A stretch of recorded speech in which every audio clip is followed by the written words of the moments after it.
इस भाई की वीडियो दिल छू लेती है। माँ और बेटे को घर से बाहर निकाल देते हैं, उसका घर तोड़ देते हैं, दोनों चुपचाप चले जाते हैं। अंदर सोचता है आगे मैं क्या करूँगा, कैसे गुजारा करूँगा। फिर वो लोगों के जूते पॉलिश करता है, खेत में काम करता है, लोगों के घर पेंट भी करता है, होटल में भी काम करता है,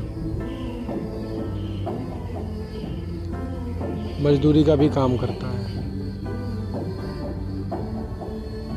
मैकेनिक का भी काम करता है। लेकिन उसके जहन से वो सारी बातें भूलती नहीं है। वो अंदर ही अंदर घुट रहा होता है और सोचता है एक दिन जवाब जरूर दूंगा। फिर जो काम करता है उससे जो भी पैसे मिले होते हैं, सारे पैसे इकट्ठा करके वो एक अच्छा सा मकान लेता है अपने माँ के लिए, और उसकी ज़िंदगी बदल जाती है। नई गाड़ी, नया घर, और दोनों अच्छे से खुशहाल ज़िंदगी गुजारते हैं। दोस्तों